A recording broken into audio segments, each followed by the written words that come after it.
Estás escuchando Milenio 3 por Aluca Nanica.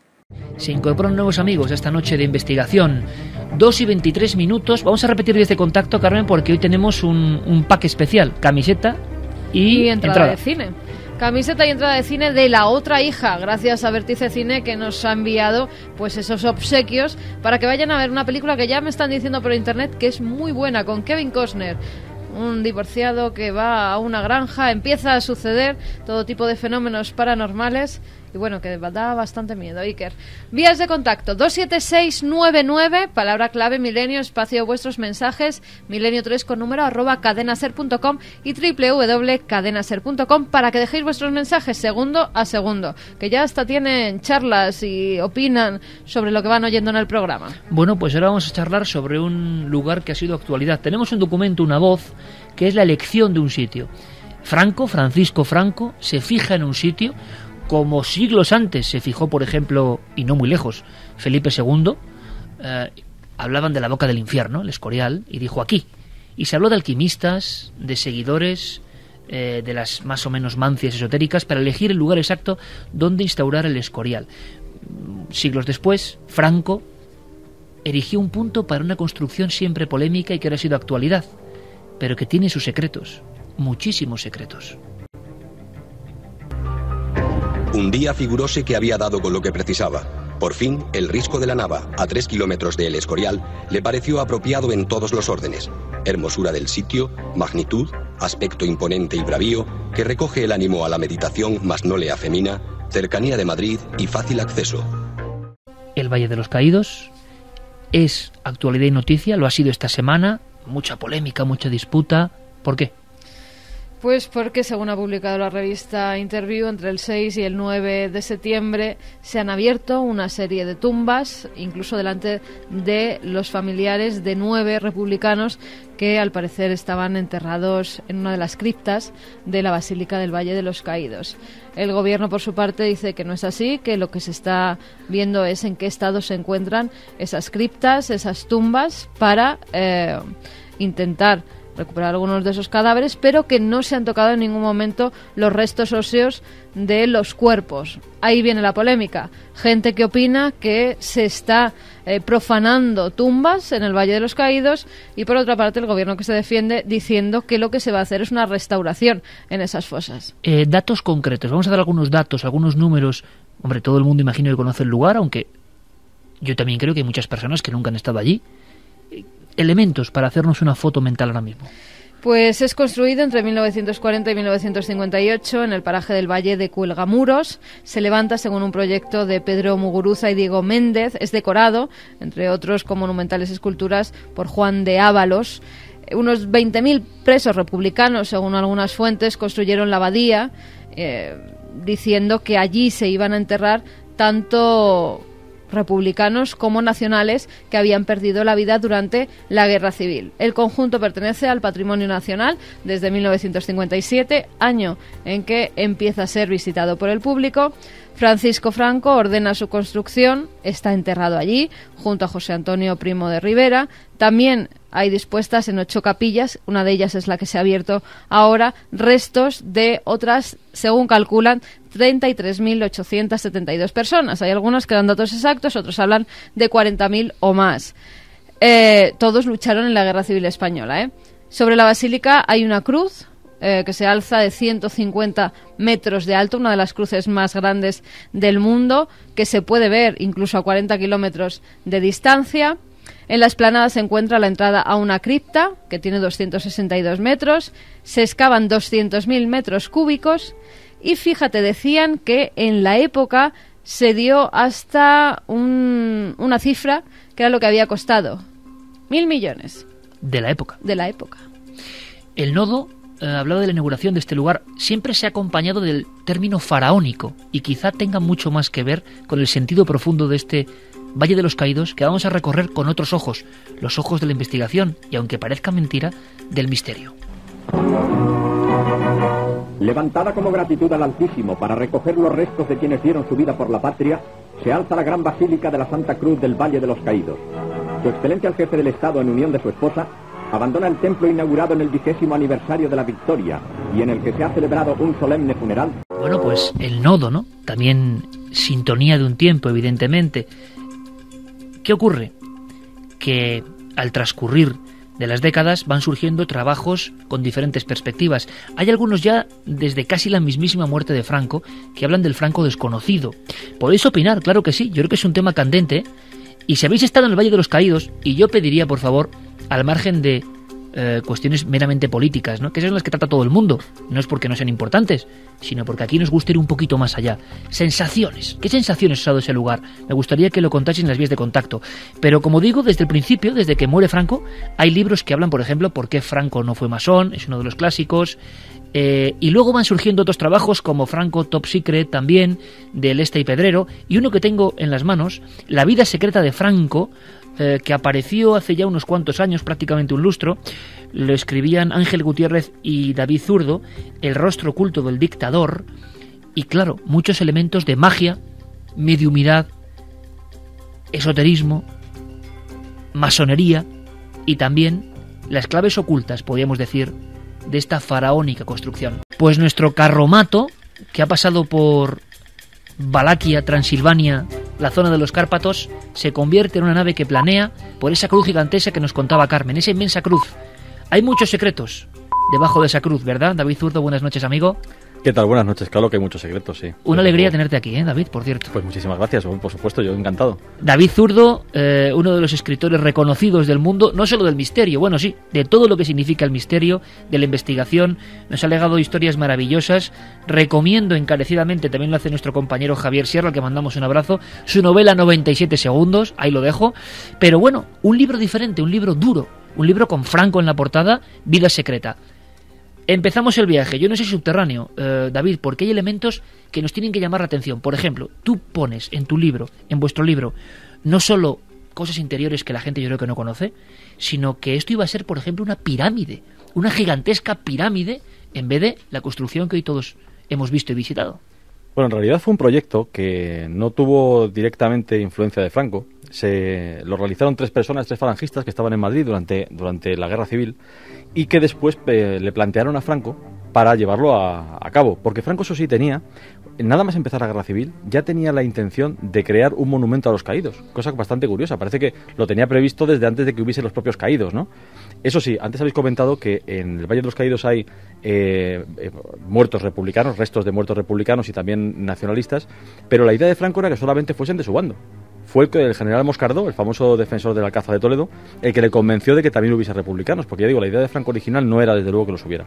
Bueno, pues esa pirámide se diseñó quizá no para estar en el lugar actual donde está el Valle de los Caídos, en el Risco de la Nava, pero Franco realmente, por lo visto, nunca llegó a aceptar demasiado ese proyecto. Sin embargo, el Valle de los Caídos auténtico, el que está donde está actualmente, tampoco tenía una cruz en origen como símbolo supremo y colocado justo encima de la cripta, sino que lo que se pretendía era dejar solamente la forma piramidal de ese cerro que está, de que está horadado para llegar a la basílica, y en la parte frontal, en lugar de simplemente una explanada enorme como hay ahora de 4 campos de fútbol, colocar un lago en forma de cruz, que también con todos los elementos que recuerdan un poco a lo egipcio, a lo herreriano, también en cierta medida. Bueno, pues todo esto, la verdad es que nos da una idea de que toda esa mezcla de simbología, desde luego, está ahí presente, igual que lo está también en el Escorial, o en la cuestión curiosa. Hoy mismo he estado haciendo cálculos muy precisos sobre la relación entre la ubicación del Valle de los Caídos y del monasterio, el Palacio Monasterio del Escorial. Hay unas claves ahí que se pueden verificar incluso desde las alturas. Sí, además hoy en día con herramientas como Google Earth, cualquier persona puede colocar los medidores que tienen de posición como de medir distancias y ver dos cosas curiosas, que son, primero, hay un eje que une el Valle de los Caídos con el Escorial y la cima del Monte Abantos, que lo curioso, para mí lo más sorprendente es que la desviación de la cima justo del Monte Abantos con el Escorial y el Valle de los Caídos está cifrada aproximadamente en 3 minutos de arco, que para que traducirlo en un lenguaje más o menos común, es que cada kilómetro se desvía más o menos 1 metro. Bueno, es imposible, pues vamos a decir prácticamente imposible, que la ubicación sea como contaba. Casual, ¿no? Que claro. Está perfectamente ordenado. ¿Por qué? Bueno, hay una pequeña anécdota, perdóname, de que Franco encontró ese lugar prácticamente pues ojeándolo, dando un paseo, pero también precisamente con el general Moscardó.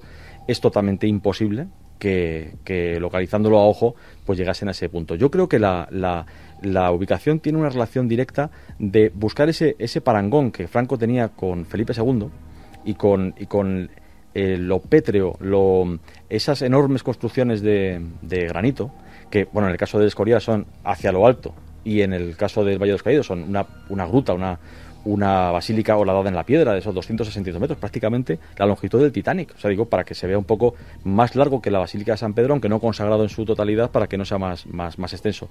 Pues yo creo que esa era una forma más de buscar esa correlación que él quería ver, Franco, en Felipe II, y que prácticamente él en sus discursos hacía que los demás reyes, entre Felipe II prácticamente y ya su jefatura de Estado, como si no hubiesen prácticamente existido. Yo creo que Felipe II, un seguidor clarísimo, y podíamos hablar de eso, de la heterodoxia, una cara absolutamente ortodoxa y firme y oficial, y luego una pasión tremenda por los alquimistas, por la magia, por experimentos pagados a buen sueldo en el propio Escorial, por esa piedra.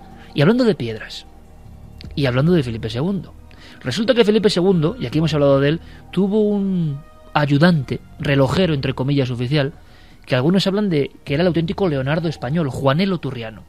El mismo hombre que ideó autómatas sorprendentes, el mismo hombre que si vais a Toledo, amigos, Toledo siempre merece una visita, vais a ver que una de las calles principales es la del Hombre de Palo. El Hombre de Palo, que era el autómata de Juanelo Turriano, que aseguran que pedía limosna por él, tan mal vivía el pobre Juanelo, o que incluso podía agredir con un movimiento de maza a quien se portase mal, quizá no dando la limosna correspondiente. El gran genio Juanelo, hay trabajos maravillosos, por ejemplo, de Baltasar Magro, que ha estado aquí en este programa hablando de una sociedad secreta, seguidores, el círculo de Juanelo, como esos sabios herméticos, llenos de secretos, que servían al rey. Qué curioso, David, en tu libro lo vemos, en vuestro libro, que, y esto yo no me acordaba, en el Valle de los Caídos de repente aparecen piezas ciclópeas de Juanelo Turriano y por orden de Franco. Sí, son cuatro, bueno, pues digamos que columnas completamente rectas, quiero decir, son circulares, rectas, enormes, que estaban tiradas en una cantera, no se habían utilizado para nada. Hay quien cree que posiblemente pertenecían a un sistema para abastecer de agua a Toledo, pero no se ha podido confirmar. Y esas 4 piedras se llevan hasta lo que se la llamó carretera. El artilugio de Juanelo, que quería alimentar de agua del Tajo a Toledo y que fue siempre un proyecto inconcluso. Parece ser que podrían pertenecer a ese sistema, pero ya digo que está sin confirmar. Y entonces se llevan al Valle de los Caídos, se llevan a la carretera que asciende hacia la Basílica.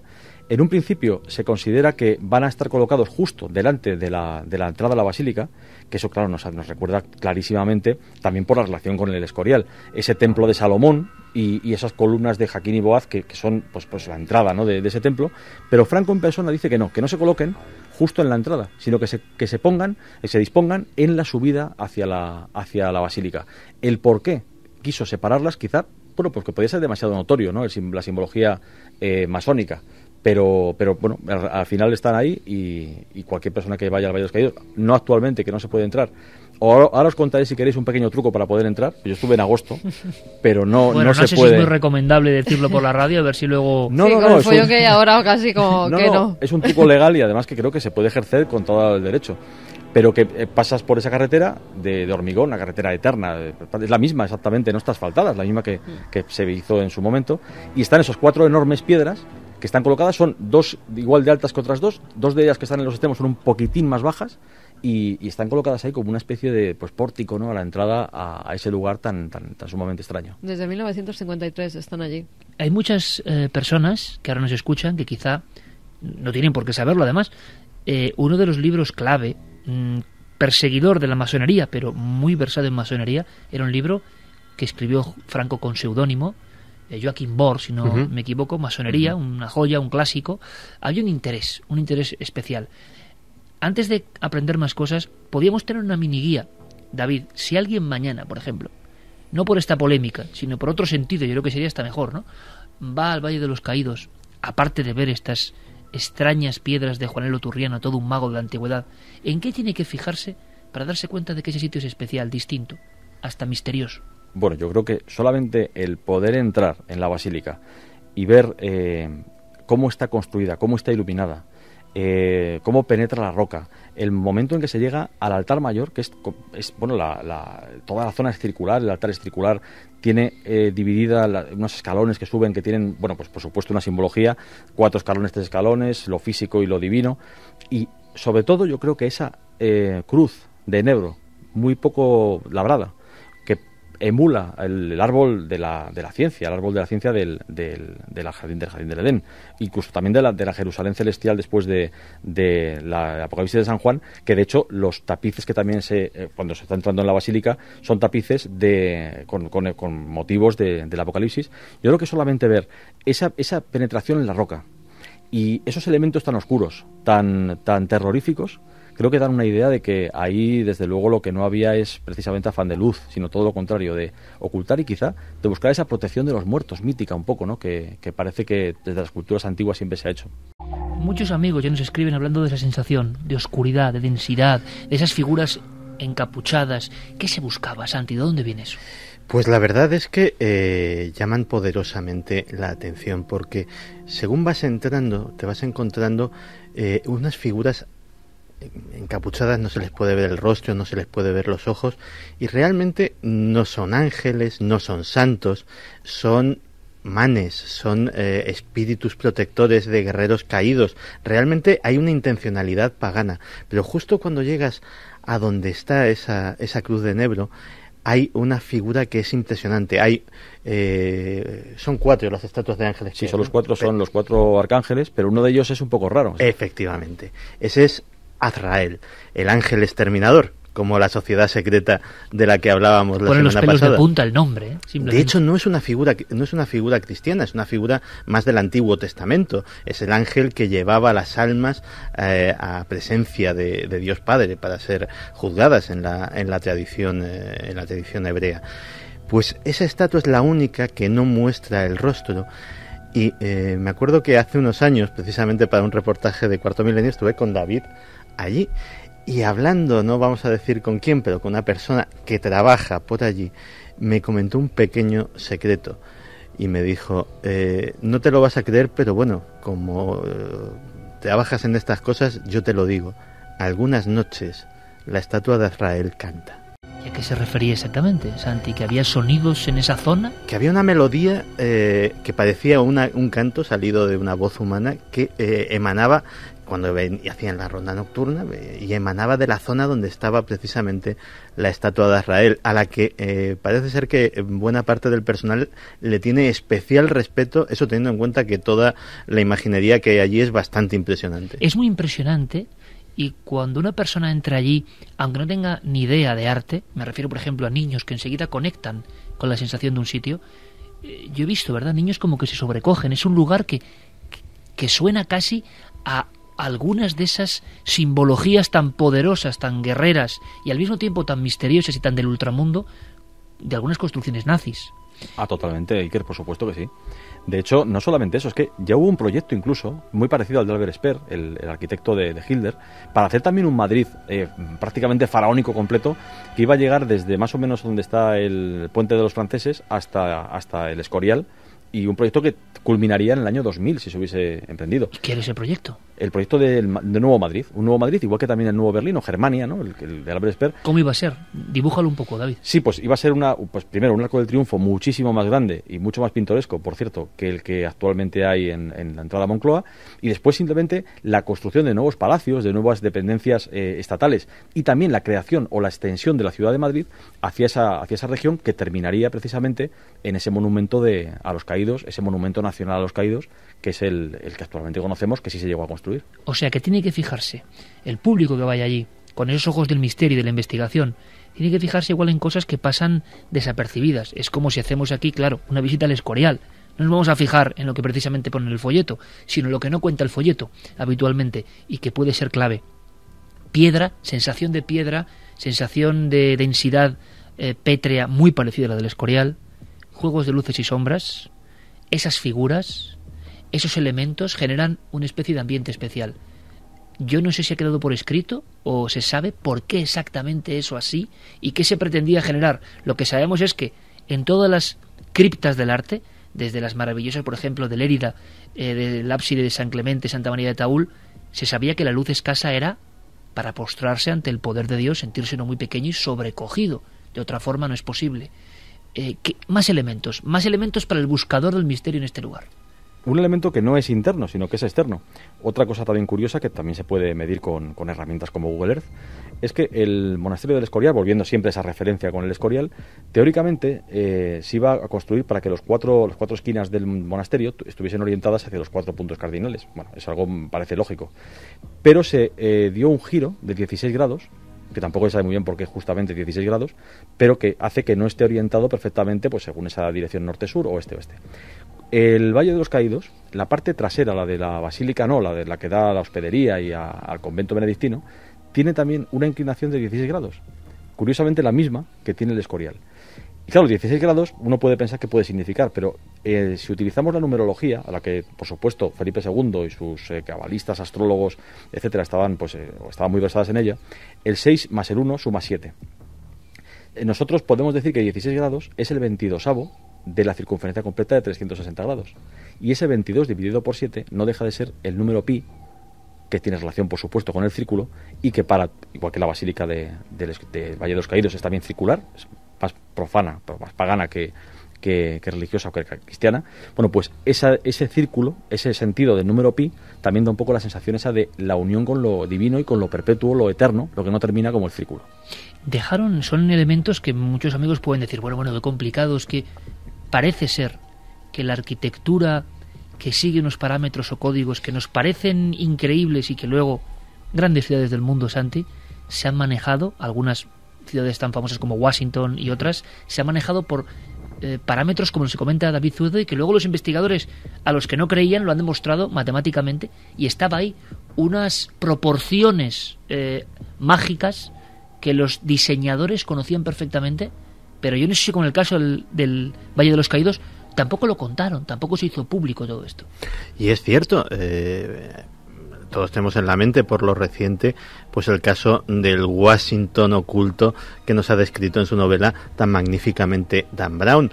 Hay un Londres oculto, hay cosas, por ejemplo, como la aguja de Cleopatra, un obelisco egipcio que está justo al lado del Támesis, que no están colocadas donde están ni en referencia a otros monumentos porque sí, y hay una serie de relaciones que se podrían explicar y que sería ahora mismo muy prolijo. Es decir, no estamos hablando de un fenómeno aislado ni de una elucubración rara, estamos hablando de una constante, porque básicamente esto sucede además, pasaba en el Berlín que tenía proyectado Albert Speer, pasaba en el Valle de los Caídos, pasa en los fundadores de los Estados Unidos y pasa en el Londres victoriano, sobre todo en aquellos momentos históricos en los que alguien quiere crear un imperio que dure para siempre. Y parece que esos mismos rituales se van calcando.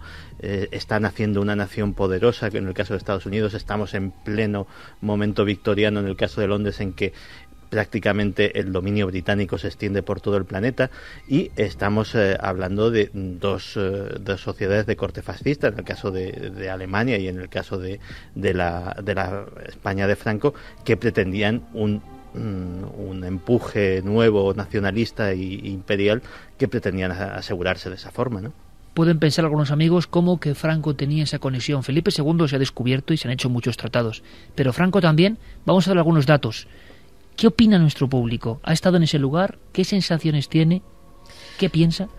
María del Carmen Iglesias nos decía, al entrar en la Basílica del Valle de los Caídos noté tal frío que tuve que salir casi de inmediato. Beatriz nos comentaba, yo he estado en el Valle de los Caídos y me encantó, además de que me dio una gran paz cuando pasé. Me parecía como si ahí no me pudiera pasar nada malo. Tony Pérez, ¿la Hermandad del Valle de los Caídos es algún tipo de sociedad secreta? ¿Hermandad del Valle de los Caídos? Yo primera vez que lo escucho. Yo también. Bueno, David también. Si no lo saben Santi ni David, Javier, que todavía sigue por aquí, tampoco, ¿verdad? Pues yo creo que es difícil que ellos no lo sepan, desde luego. A lo mejor en alguna novela aparezca algún día. Creo que el Escorial, el Valle de los Caídos y su palacio hacen una línea recta geográfica perfecta. Sí, si utilizamos, te digo, la cumbre del Montabantos, porque claro, necesitamos 3 puntos para buscar una colinialidad, porque si no, 2 puntos obviamente se pueden unir siempre, claro. Jaime desde Alicante: el Valle de los Caídos me produjo sensación de ser un lugar de poder tremendo, aturde, se respira una triste tranquilidad. Billy Bob, ¿perteneció Franco a la misma sociedad secreta a la que pertenecía Hitler? Seguimos con algunos mensajes más y ahora comentamos, si queréis en titulares, las claves del Franco esotérico. Daniel desde San Francisco: los ángeles encapuchados que hay en la cueva dan muy mal rollo. El lugar en sí desprende malas vibraciones. ¿Qué mensajes tan distintos de uno a otro, ¿eh? Lugar de paz, de maravilloso, y lugar de malas vibraciones para otros. Javi Martínez: estuve en el Valle de los Caídos y me sentí muy mal. La sensación era de frialdad e incomodidad. Chus nos comentaba: hola equipo, gracias por estar en nuestras vidas todos los fines de semana. El Escorial es un lugar de poder igual que la ermita de San Bartolomé, el cañón del río Lobos y por supuesto el Escorial. Nos pueden seguir dando opiniones, Iker, en las vías de contacto milenio3 con número @cadenaser.com, www.cadenaser.com, y también 27699, palabra clave milenio, espacio y vuestros mensajes, que sorteamos 4 entradas y 4 camisetas de la película La otra hija. Vida secreta de Franco, rostro oculto del dictador, Franco Top Secret, libros que hablan de ese otro lado muy poco conocido. David, Santi, ¿podéis dar a nuestros amigos una serie de claves, de códigos? Porque esto sobre todo se publicó hace un lustro, hubo mucho interés, como todo en los temas del misterio va y viene, y yo creo que para entender lo que pasa en el Valle de los Caídos y para enraizar algunos códigos, es bueno saber que Franco tenía también otra cara, ¿no? Franco, por ejemplo, ese Franco protegido por fuerzas superiores que creían en Marruecos cuando estuvo destacado allí, que esa baraca que llaman ellos, estrella vamos a llamarlo, esa protección que él la tenía, que Franco quiso ser masón, es algo que está confirmado, que intentó ser masón, cosa que además en su momento no era tan extraña como después él mismo, por culpa precisamente de Franco, hay una imagen de la masonería distorsionada seguramente hoy en día, en España al menos, pero él lo quiso serlo, y en una logia que además era de militares. Su propio hermano dicen que fue uno de los que intentaron evitar que entrase en eso, que era un hombre en absoluto religioso, pero que por su matrimonio con Carmen Polo y por cuestión política posterior, pues se acopló a ello y al final acabó yendo bajo palio, pero que era un hombre poco religioso. Un elemento que es muy interesante y que sorprende y que mucha gente no lo conoce, yo hago un poco aquí de eso de la baraca, que en los países, sobre todo el norte de África, es estar con ángel, estar bendecido respecto, por ejemplo, a las balas del enemigo. Parece que muchos amigos lo tomaban a guasa y que luego, como ocurría a Hitler, dijeron, algo tiene que pasar con este hombrecillo, que así aparece en algunos informes, por cómo se salva de las balas. Cuentan libros de importantísimos historiadores que Franco, como conocedor incluso de esa baraca, que yo creo que es una irresponsabilidad, hacía algunas acciones arriesgadas personalmente, convencido de que no le iban a dar. Bueno, sí, hay un caso muy famoso que es justamente antes de estallar la guerra civil, envía a la República unos agentes a Canarias para asesinar a Franco. Lo tienen en el punto de mira, lo pueden matar y de repente uno de ellos, pues no, el que tenía que disparar, no dispara. Y después esta persona pues decía que en ese momento sintió como la necesidad de no matarle, pero es que lo podía haber matado sin ningún problema y además autorizado por el gobierno en aquel momento. Es que además la estancia de Franco en África marca mucho su vida. Ten en cuenta que todos los africanistas estaban muy en contacto con la sociedad marroquí de la época, en la que la magia era algo cotidiano y en la que prácticamente podían ver y palpar a diario los resultados de esa magia. Es célebre las consultas que hacía a Mérsida, aquella bruja medio marroquí, medio europea. Franco consultaba con esta vidente. Sí, y de hecho, en aquel reportaje incluso conseguimos algún testimonio de la época, ¿no? Y incluso el símbolo máximo de su reinado, por decirlo de alguna manera, el Víctor, ese anagrama, viene de allí. Viene de otro personaje, un judío sefardita, Corintio Haza, que era cabalista, experto en esoterismo, etcétera, etcétera, y que le diseña un amuleto, le diseña un talismán para que su cruzada tenga éxito. Y efectivamente sus propios colaboradores al principio no saben de dónde sale aquello, pero efectivamente durante los 40 años del régimen se vuelve un símbolo absolutamente omnipresente. Podríamos concluir, por lo tanto, con que Franco, que manejó con mano de hierro los designios de España durante casi 40 años, creía, aunque de forma oficial no se hacía público, en toda una serie de elementos mágicos. No en vano hay que pensar que su propia mujer es la que encarga la primera investigación oficial de las caras de Belmez, por ejemplo, y no hay que olvidar que él mismo pasó horas y horas trabajando en un libro para atacar pero conocer, y parecía que conocía muy bien, la masonería. Y un libro que se convirtió en pequeño bestseller de su tiempo. Estos elementos están ahí. Estos elementos demuestran que hay una vida secreta, una vida oculta. Se habla de subterráneos, de pasadizos, quizá leyenda, David o no, de zonas muy poco conocidas del propio Valle de los Caídos, donde puede haber más secretos. ¿Parte de leyenda o no? No, bueno, es que de hecho muy poca gente sabe, ya sin hablar de leyenda como tal, que la basílica, justamente donde está la zona de los bancos donde la gente escucha misa, debajo hay unas tapas. Yo he estado allí, digamos allí mismo, debajo, y hay una instrumentación científica con medidores, por ejemplo, de inclinación, de gravedad terrestre, de marea terrestre, instrumentación incluso extranjera, no solamente española, y que es curioso porque registran, por ejemplo, en el entierro de Franco, en el 75, se produjo un movimiento de toda la montaña por la cantidad enorme de gente que estaba allí, que quedó registrado como el mayor que se ha movido, porque es que es la zona más estable de toda España, posiblemente de Europa, donde se hacen los que se controlan los gravímetros de toda Europa, en la zona precisamente de Valle de los Caídos. Precisamente has dicho, porque también es curioso, otro curioso, elemento más, por ¿no? eso, pero claro que hay túneles, claro que hay lugares extraños. Bueno, la verdad es que es un complejo tan enorme y tan opresivo, tan sumamente extraño, con tantos números muy concretos y extraños que están siempre asociados a cosas. Por ejemplo, los 22 metros de altura justamente del túnel. ¿Por qué esos 22 metros? Antes hablábamos también del número 22, ¿no? Con el 22 séptimos en la antigüedad, pues el número pi. Bueno, pues todo esto desde luego que hace que haya muchísimos elementos. Quizá, yo no sé si Franco creía en ellos o los utilizó un poco como Hitler también en su beneficio, para siempre estar atento a todo el mundo, ¿no? Al que era más creyente, pues le daba lo que quería, a los que eran requetés, pues lo que querían, o sea. Yo creo que al final, porque Franco él mismo incluso reconocía que no era, en una frase que es célebre de él, decía que el movimiento suyo no era ni de derecha, ni de izquierda, ni de centro. Que es un poco como decir, bueno, ¿qué quieres decir entonces, no? Porque bueno, él unificó hábilmente todos los símbolos todo en su favor, que estaban bastante enfrentados entre sí. Vamos a acabar con esos mensajes y me gusta mucho que hayamos salido de las arenas políticas tan convencionales, ¿no? Tan evidentes para muchos. Hay otra forma de ver estos lugares y yo estoy seguro que después de lo que han contado nuestros amigos va a haber marea de personas que en vez de preocuparse tanto de las tumbas y demás, que está muy bien, irán a ver a ese ángel exterminador y la sensación que tienen. Y eso siempre irán a ver está cuando muy bien. les dejen, ¿eh? Bueno, cuando les dejen, claro. Porque ahora está cerrado, ¿no? Sí, bueno, puede ir el público. dejémoslo ahí, porque si no, David, no, luego... pero no, es legal completamente, ¿eh? Todos los días a las 11 de la mañana se celebra una misa. Y a esa misa se puede acudir, solamente hay que decir que uno va a la misa. La Guardia Civil te avisa que si te pillan fuera de la misa te multan. O sea, que es curioso, que parece el mundo al revés un poco. Pero se puede entrar y además encima no hay que pagar entrada porque uno va a un oficio religioso. Ya pensaba que, conociendo a mi equipo, me iban a empezar a decir cosas de levanta la valla, tira el no sé qué, porque lo conozco. Y en fin, oye, pero siempre vamos David, con permisos, bueno, ya, si no, pero ya en nos fin. hubiéramos metido en algún Pero lío. en fin. Tony Pérez nos dice: la Hermandad del Valle de los Caídos es una asociación de carácter civil que acepta la primacía de los valores espirituales y el sentido cristiano de la vida. Manolito desde Huelva: no es la Hermandad del Valle de los Caídos, es Amigos del Valle de los Caídos. No es lo mismo ser amigo que hermano.